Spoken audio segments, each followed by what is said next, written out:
Welcome to another edition of Rod's Tabletop Hoops. It's been a while. I've been out on the state of Oregon for probably 27 to 30 days. I was in Crescent City, California, meeting up with a few of my fellow newspaper writers for a brief period in Crescent City, and saw some huge redwood trees and enjoyed my time with three of my favorite reporters in the journalism industry, and had a great time there for 3 to 4 days. Came back to Oregon for about a day before we took a trip up to a nuclear reactor in Hanford, Washington, kind of the B reactor part of the project up there, but also camped just below that in Plymouth, Washington as well. So it was called the Manhattan Project, by the way. But anyway, after that, and a quick stay at my in-laws' place in Spokane, Washington, we took a trip up north toward the Canadian border and went to Hag Cove Campground.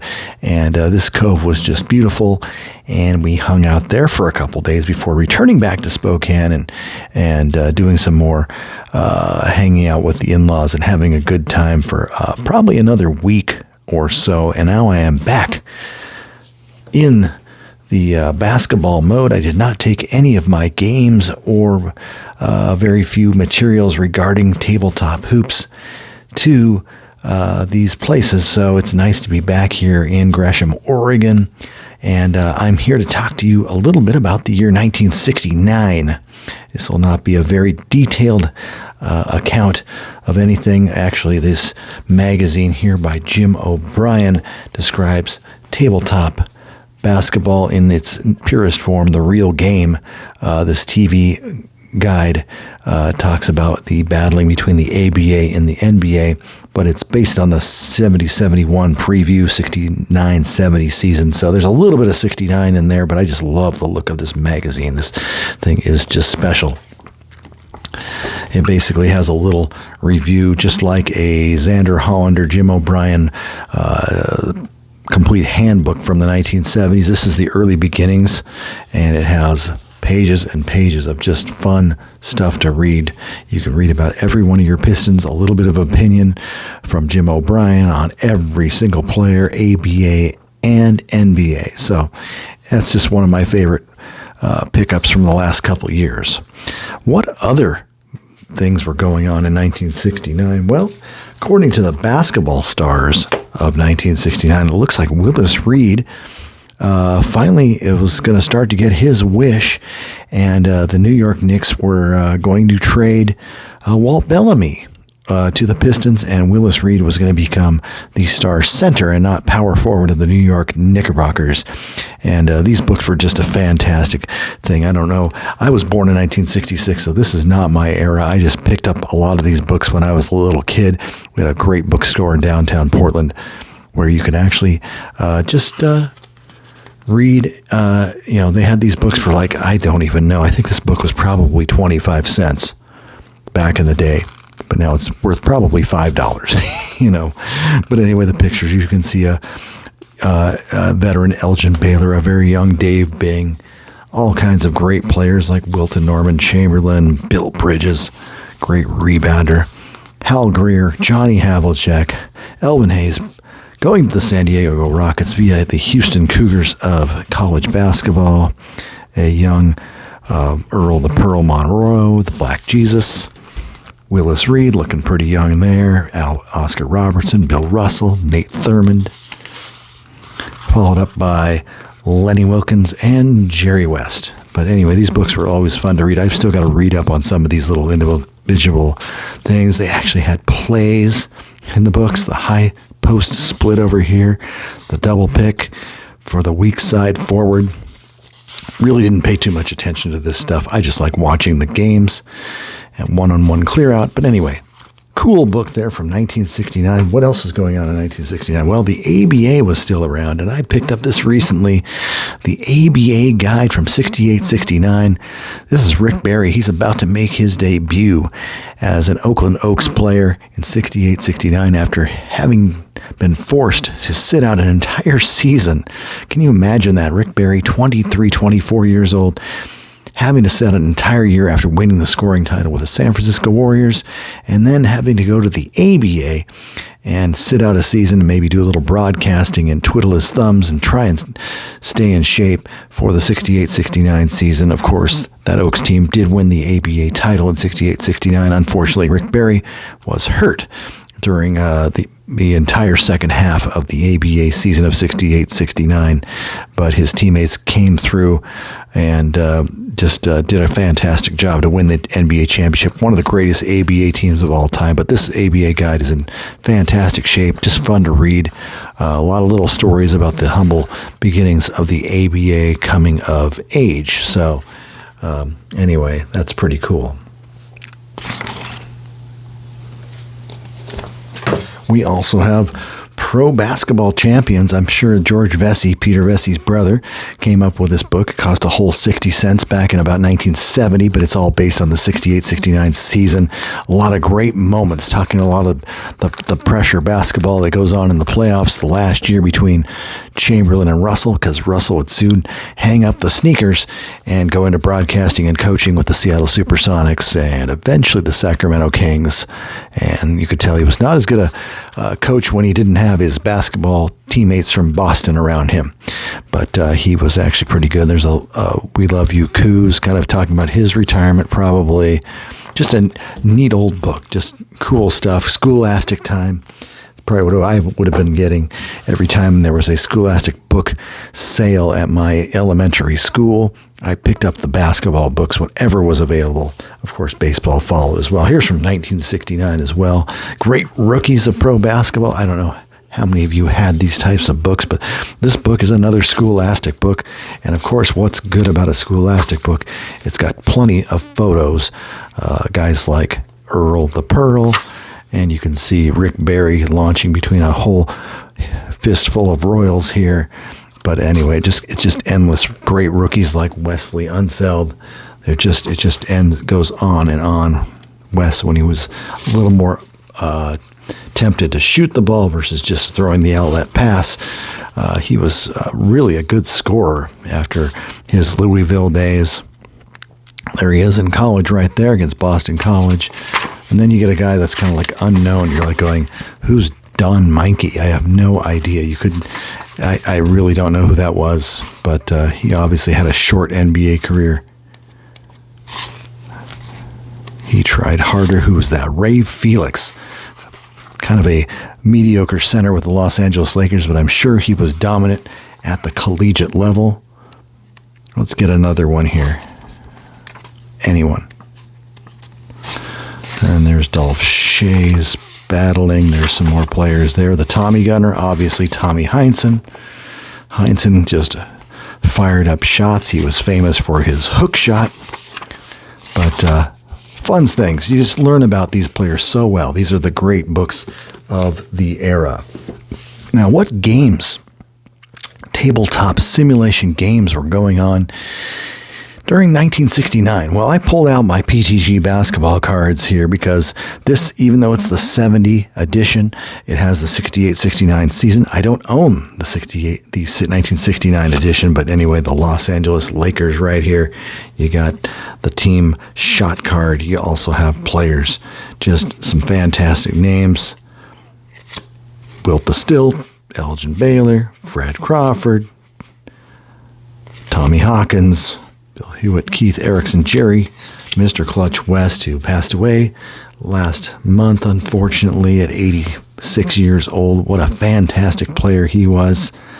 Of course, facing off, as we mentioned earlier in the finals, with the Boston Celtics. You know, this is PTG's possession card. Get the ball to a certain player, rolling 2 to 12.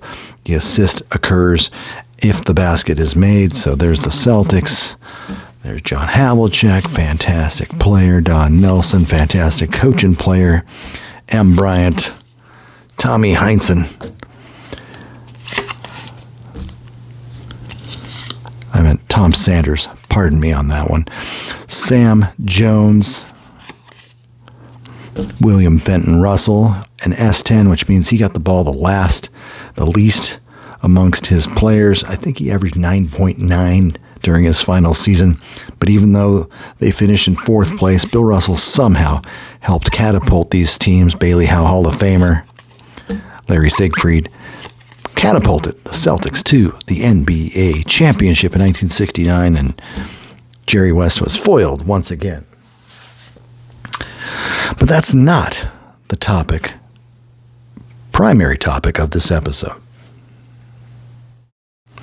Today's episode centers around a game that is not considered a tabletop basketball simulation per se. It's more of a head-to-head playing game where you do your own work without the help of the individual stats of NBA players. So this is technically a video. I'm going a little bit off script here today.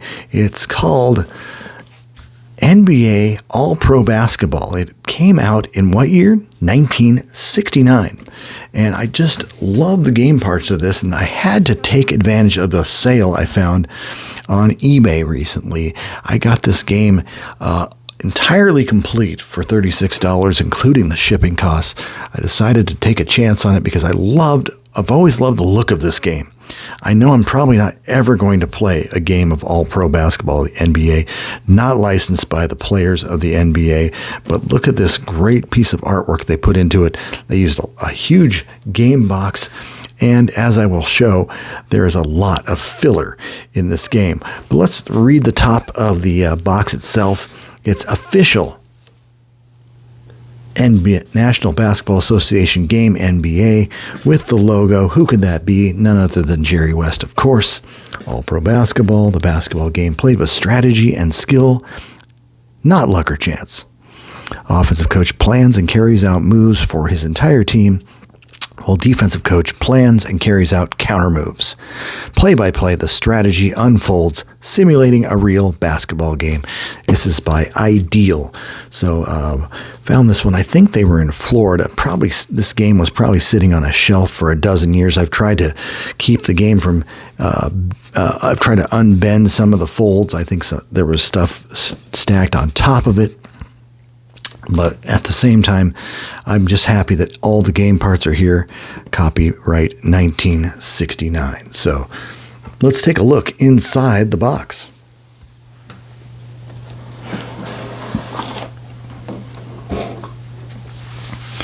So there you have it. You can see overall here, just right off the bat, there's got to be a little bit of filler down here because this board is right here, but there's this big cardboard insert.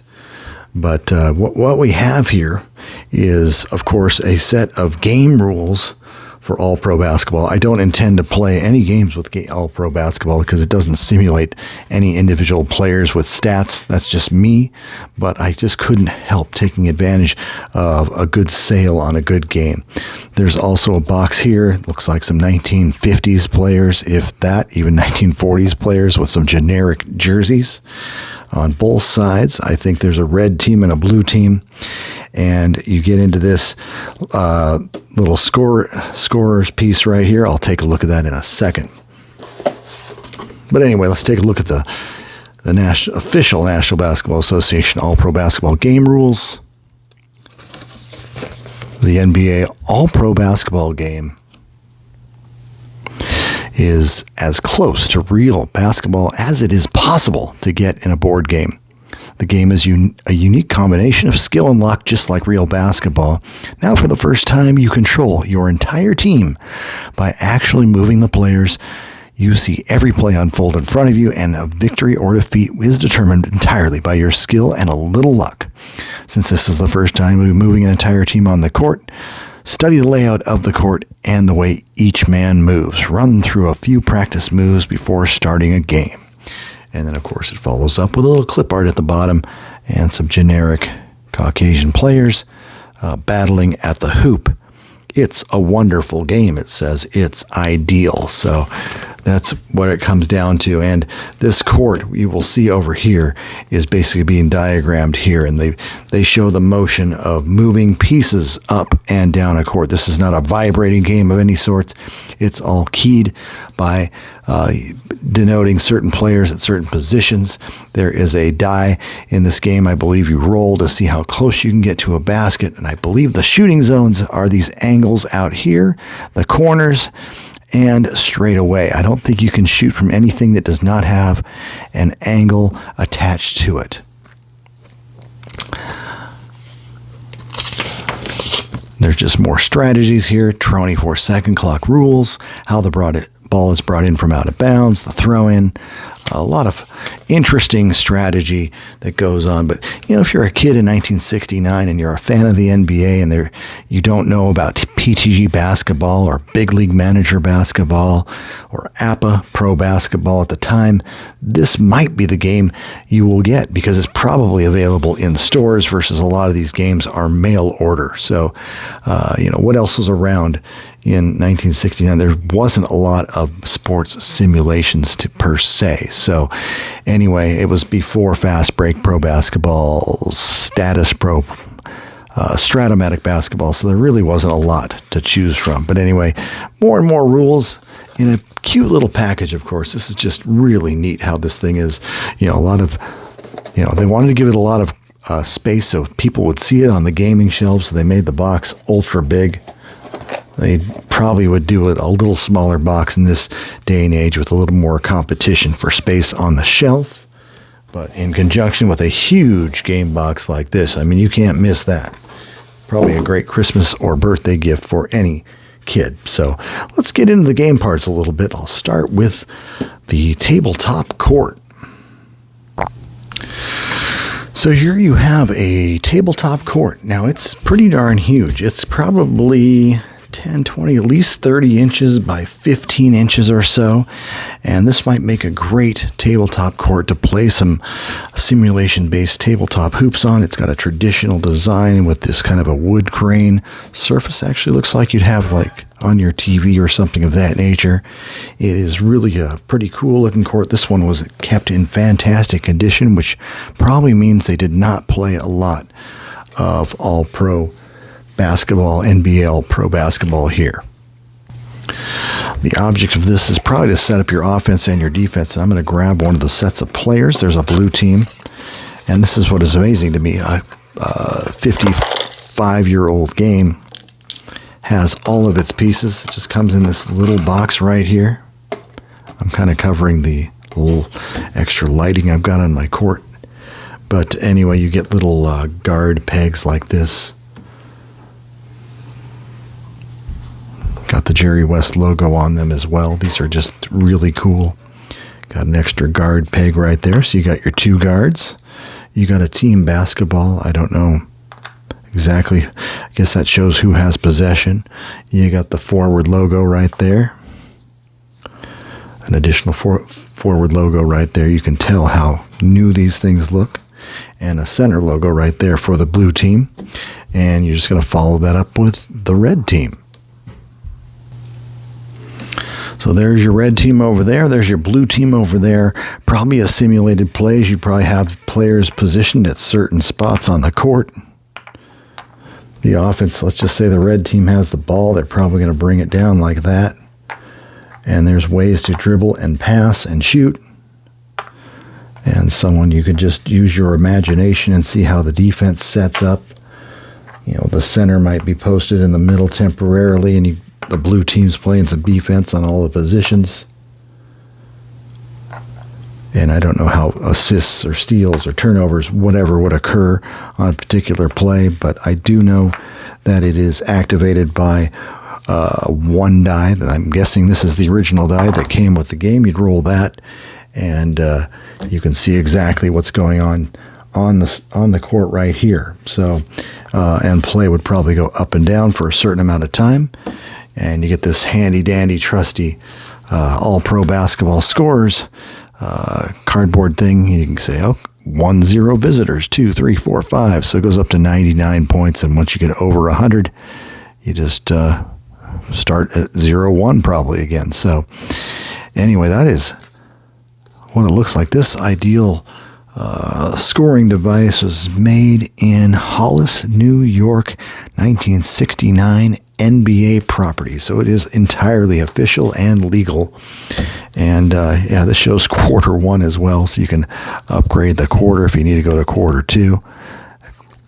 Let's see what else we got here. Quarter 3. Do they have overtime? I'm just checking. Oh, 4. Nope. 1, 2, 3, 4. So you play around to 4 quarters, and there is your game. So, but anyway, I just had a great affiliate, just love for this type of memorabilia. This is a piece of history in the NBA 55 years ago, 1969. This will not get a lot of individual play because it really is not a true NBA simulation with stats and all the like. But I'm sure this would have been a great gift for a young person or teenager even who was a huge fan of the NBA. So anyway, I was just giving you a quick look at NBA All-Pro Basketball by Ideal Games. Great artwork, great game parts.